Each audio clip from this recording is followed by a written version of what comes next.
प्रदान करेगा, जिसके बाद जो हमारे दुश्मन देश उनको हम पर नजर डालने से पहले 75 बार सोचना होगा।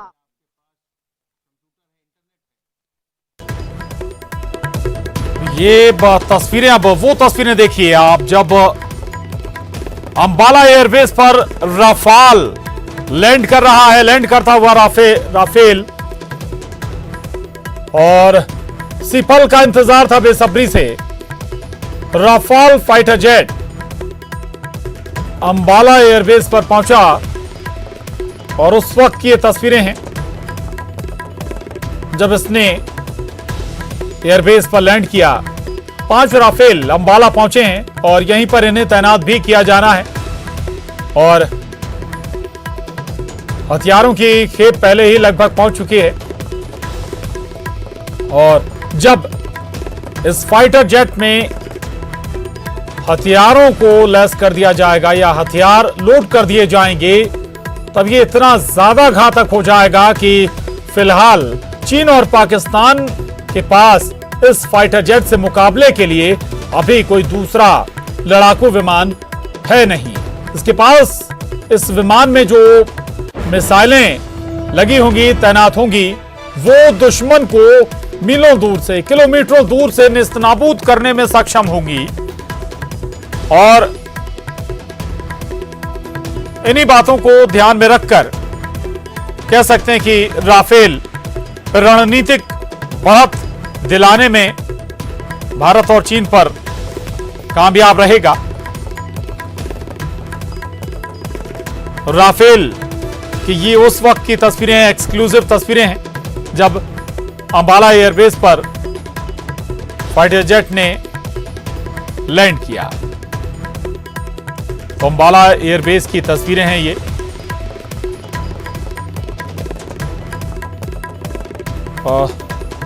किसी फाइटर जेट्स और फाइटर पायलट्स के लिए वो वक्त बेहद महत्वपूर्ण और चुनौती भरा होता है जब फाइटर जेट को या तो टेक ऑफ करना हो या फिर लैंड कराना हो।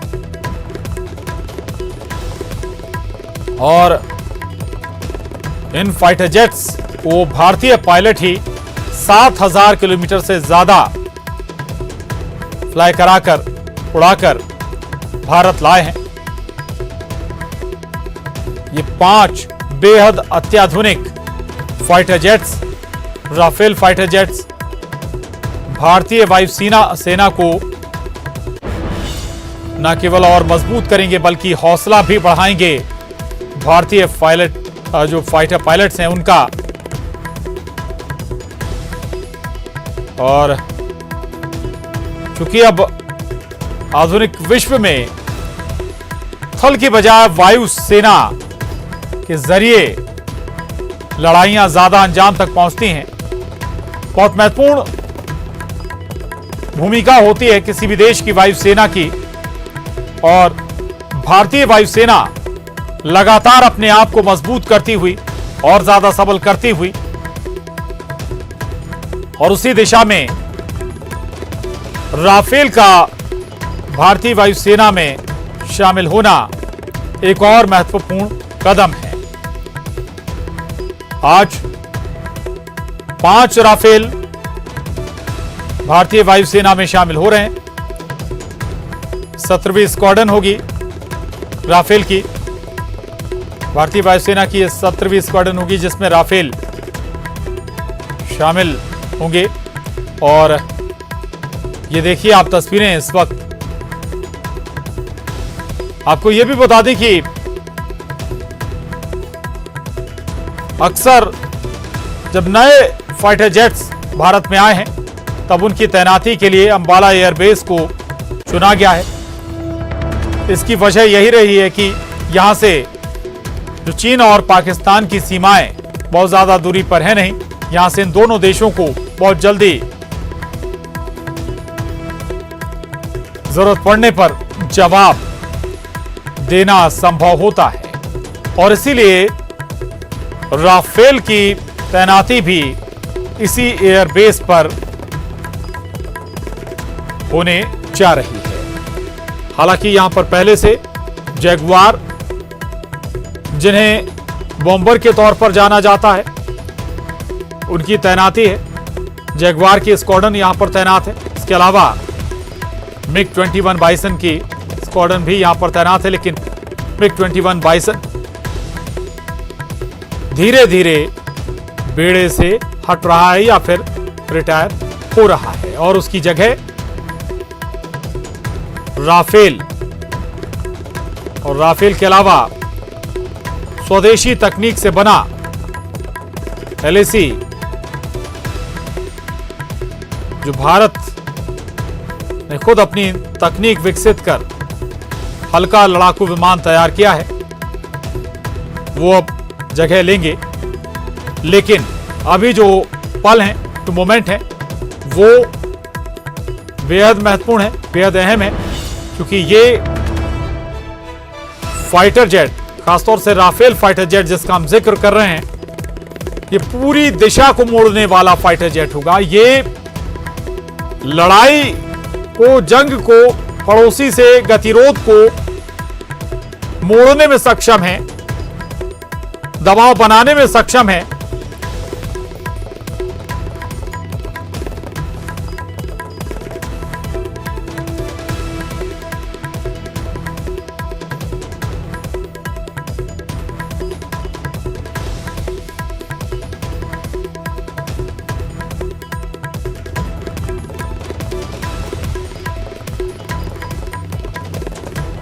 तो अंबाला एयरबेस की तस्वीरें हमने आपको दिखाई और राफेल फाइटर जेट्स के बारे में भी बताया। राफेल फाइटर जेट्स वो आधुनिक विमान है जो दुश्मनों पर हर हाल में भारी ही पड़ेगा, चाहे चीन जैसा बड़ा देश ही क्यों ना हो।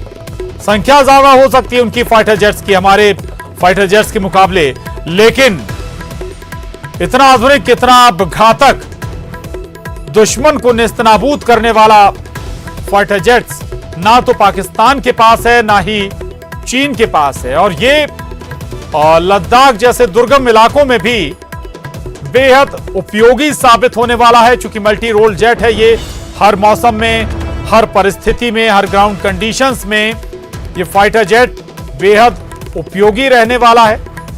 और न केवल हवा से हवा में मार करने में ये इसके पास दूर की क्षमताएं हैं, बल्कि हवा से जमीन में भी ये बेहद घातक हमला कर सकता है। और ऐसे दुर्गम इलाकों में जहां दुश्मन अक्सर छुपकर बैठते हैं, बंकर बनाकर बैठते हैं पहाड़ों के बीच, वहां भी ये दुश्मनों को खोजकर कितनी भी गहराई तक दुश्मन क्यों ना हो, घातक मिसाइलों के जरिए उन्हें बर्बाद कर सकता है, उन्हें खत्म कर सकता है। यही इसकी खासियत है।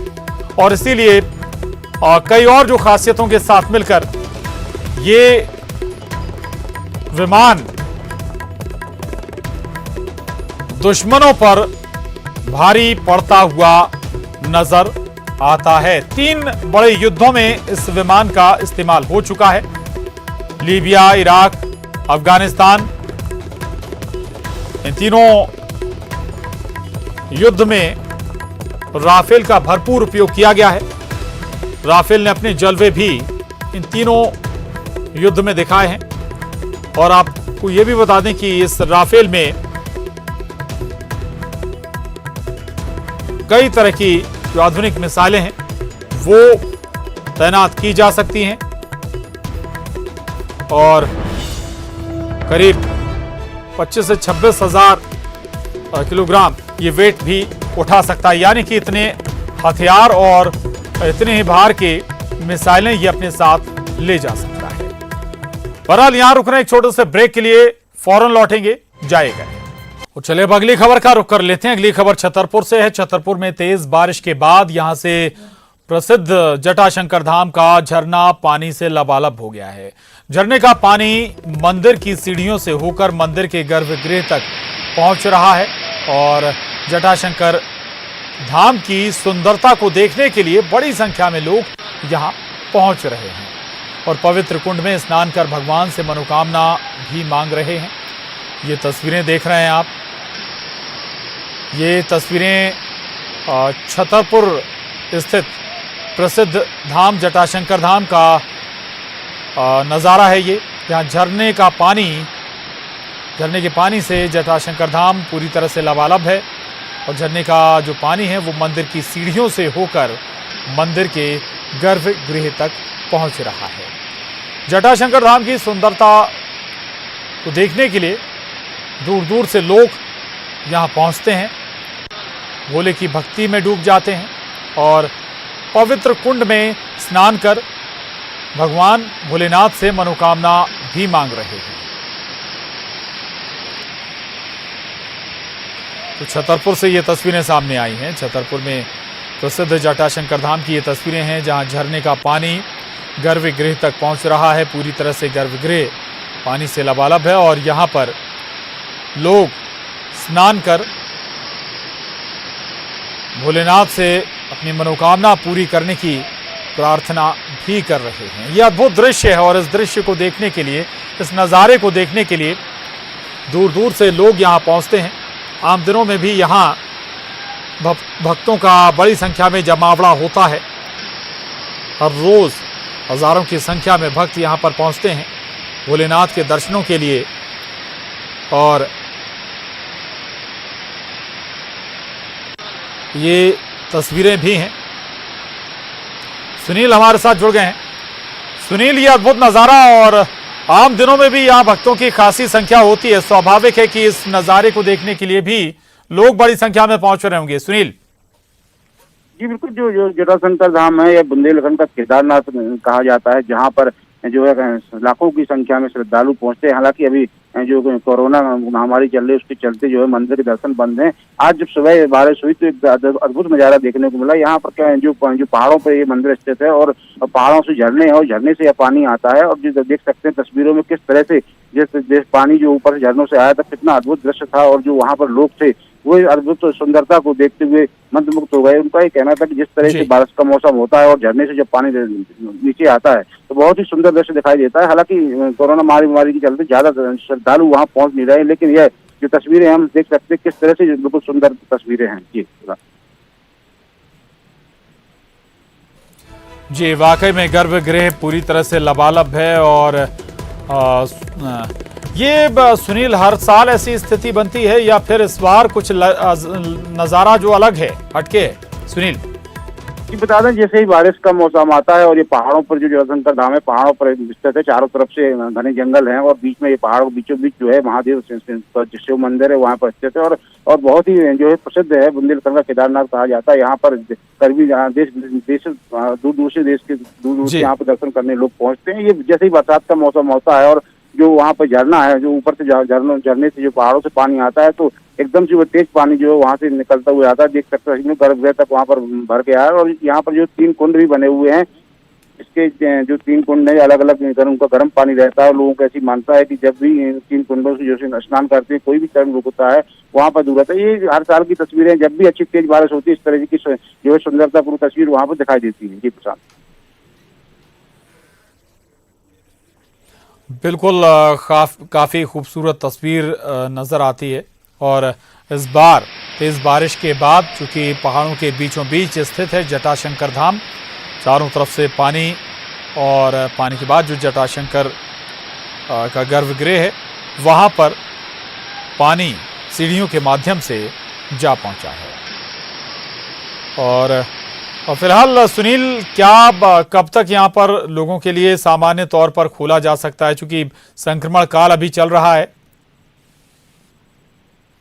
जी, जो अभी संक्रमण काल चल रहा है जिसके चलते वैसे तो जो सावन के सोमवार है वहाँ पर लाखों की संख्या में श्रद्धालु पहुँचते थे, लेकिन संक्रमण की वजह से मंदिर के अंदर जाना जो है प्रवेश वंचित कर दिया गया। और जो दूर से ही जो श्रद्धालु हैं दर्शन लाभ ले सकते हैं। लेकिन यहाँ पर जो बारिश का मौसम होता है तो श्रद्धालु कई बार यहाँ पर पिकनिक के दर्शन के साथ में पिकनिक मना भी पहुँचते हैं, क्योंकि जब पानी बरसता है तो झरने से जब पानी आता है तो बहुत ही खूबसूरत दृश्य दिखाई देता है, जिसके चलते कई बार जो है श्रद्धालु वहाँ पर भारी मात्रा में पहुँचते हैं और जो वहाँ पर पिकनिक है उसका भी आनंद लेते हैं। इस बार जरूर प्रशासन ने कुछ कड़ाई की है कोरोना महामारी के चलते, और दूर से ही दर्शन कर सकते हैं, लेकिन फिर भी कुछ श्रद्धालु हैं बकायदा परमिशन लेकर और सोशल डिस्टेंसिंग का पालन करते हुए वहाँ पर पहुँचते हैं। जी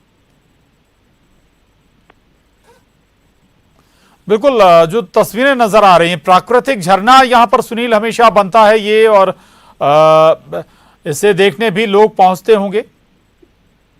जी बिल्कुल, ये प्राकृतिक झरना ही है जो पहाड़ों के ऊपर से पानी आता है। भले ही भीषण यहाँ पर गर्मी पड़ती हो, लेकिन वहाँ का झरना कभी नहीं सूखता है, लगातार वहाँ से पानी आता रहता है। हाँ, बरसात के दिनों में कुछ पानी की मात्रा ज्यादा बढ़ जाती है, लेकिन हाँ, गर्मियों में भी हम कह सकते हैं जब बुंदेलखंड पूरा सूखा हुआ था तब भी वहाँ जो है लगातार जो है पानी वहाँ झरने से आता रहता था। और कई जो श्रद्धालु हैं वहाँ पर जो स्नान करते हैं और उसके बाद भोलेनाथ के दर्शन करते हैं। जी प्रसाद,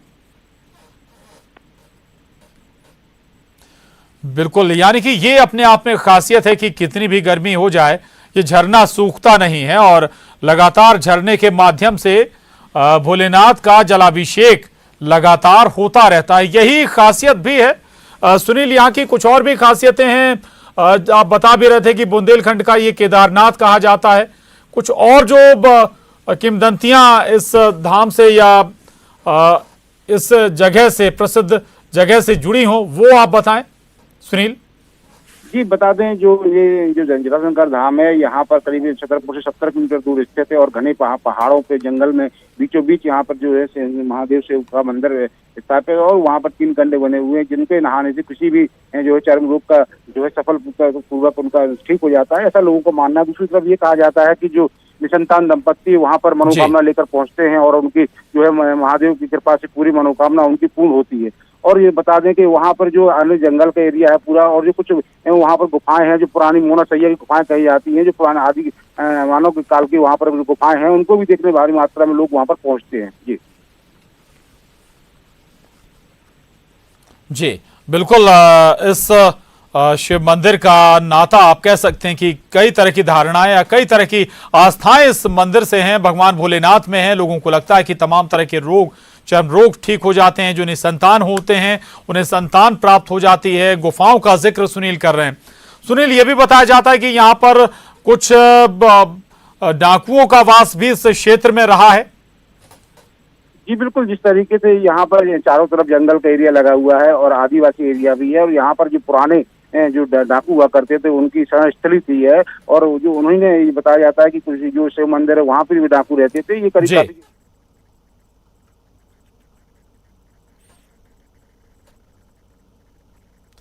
चलिए सुनील, आपके पास आएंगे और इस वक्त ये तस्वीरें हम अपने दर्शकों को दिखा रहे हैं। ये फ्लीट दरअसल वाटर कैनन के जरिए राफेल का स्वागत इस तरह, ये देख सकते हैं आप, वाटर कैनन के जरिए राफेल का वेलकम अंबाला एयरबेस पर हो रहा है। एक एक कर राफेल आ रहे हैं और उन पर पानी की बौछार की जा रही है उनके स्वागत में। तो इसी अंदाज में दरअसल किसी फाइटर जेट्स का वेलकम होता है और ये वो नज़ारा भी देखिए आप। ये पल बहुत महत्वपूर्ण है भारत के लिए, भारतीय वायुसेना के लिए, भारत के गौरव के लिए।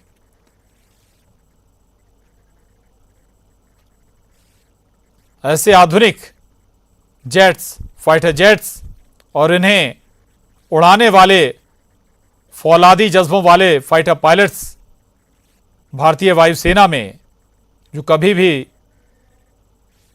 भारतीय गौरव, भारत के गौरव को कम नहीं होने देते, सर को झुकने नहीं देते। तो ये भारतीय वायुसेना की ताकत में न केवल और इजाफा करने जा रहा है बल्कि 4 चांद लगाने जा रहा है राफेल फाइटर जेट्स, बल्कि दुश्मनों पर भी बढ़त लेने जा रहा है। इस फाइटर जेट्स के जरिए दुश्मनों पर भी भारत बढ़त ले पाएगा।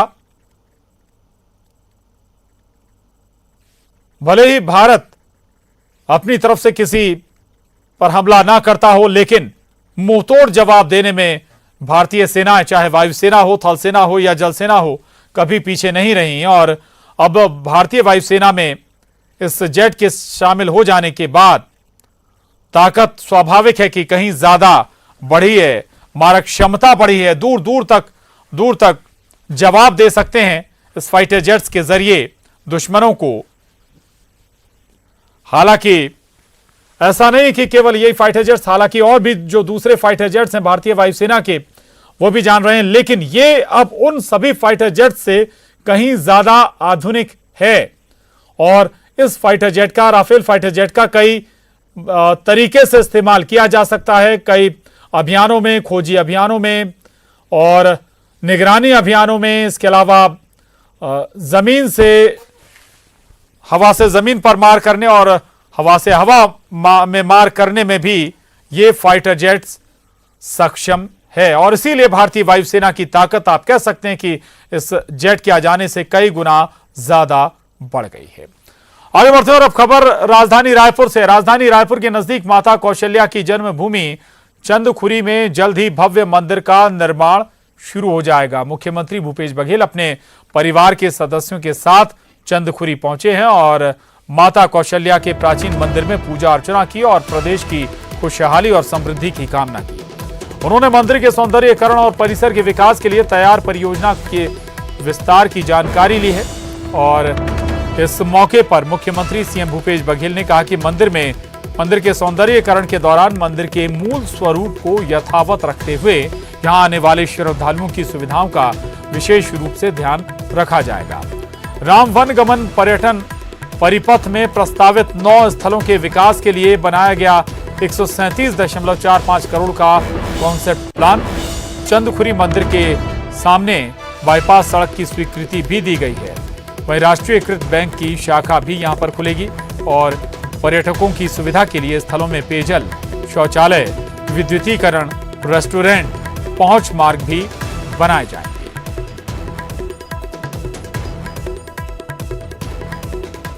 की बात है कि इसके सौंदर्यीकरण और विस्तार के लिए हम लोगों ने भूमि पूजन किया था और अब उसके टेंडर वगैरह प्रक्रिया पूरी हो चुकी है और अगस्त तीसरे सप्ताह में इसका निर्माण भी शुरू होगा।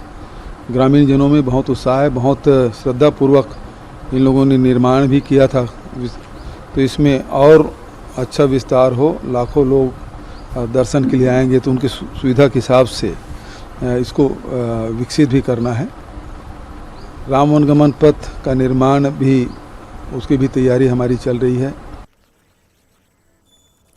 खबर रायपुर से है। नक्सल शहीदी सप्ताह को लेकर निर्देश गृह मंत्री ताम्रध्वज साहू ने ये निर्देश दिए हैं। सभी थानों, कैंपों की सुरक्षा बढ़ाने के निर्देश गृह मंत्री के जरिए दिए गए हैं। डीजीपी और बस्तर रेंज के आईजी और एसपी को भी निर्देश जारी कर दिए गए। नक्सली इस दौरान ज्यादा सक्रिय रहते हैं। नक्सलियों से अतिरिक्त सतर्कता बरतने के निर्देश गृह मंत्री ने दिए हैं। तो ये बड़ी खबर रायपुर से है। नक्सल शहीदी सप्ताह को लेकर गृह मंत्री ताम्रध्वज साहू ने निर्देश दिए हैं। सभी थानों और कैंपों की सुरक्षा बढ़ाने के निर्देश गृह मंत्री के जरिए दिए गए हैं। इसमें डीजीपी और बस्तर रेंज के आईजी और एसपी को भी निर्देश जारी कर दिए गए हैं। आपको बता दें कि नक्सली इस दौरान ज्यादा सक्रिय रहते हैं। खबर रायपुर से। जिला प्रशासन ने गाइडलाइन जारी किए। गणेश उत्सव के संबंध में ये गाइडलाइन जारी की गई। मूर्ति की ऊंचाई और चौड़ाई 4x4 फीट से अधिक नहीं होनी चाहिए। पंडाल का आकार 15x15 फीट से अधिक नहीं होना चाहिए। पंडाल के सामने 5000 वर्ग फीट की खुली जगह होनी चाहिए और एक समय में पंडाल के सामने 20 से अधिक व्यक्ति का प्रवेश वर्जित रहेगा। मूर्ति स्थापित करने वाले व्यक्ति या समिति को रजिस्टर रखना होगा। समितियों को लगाने होंगे 4 सीसीटीवी कैमरे। और इसके साथ ही इस बुलेटिन में बस इतना ही। खबरों का सिलसिला लगातार जारी।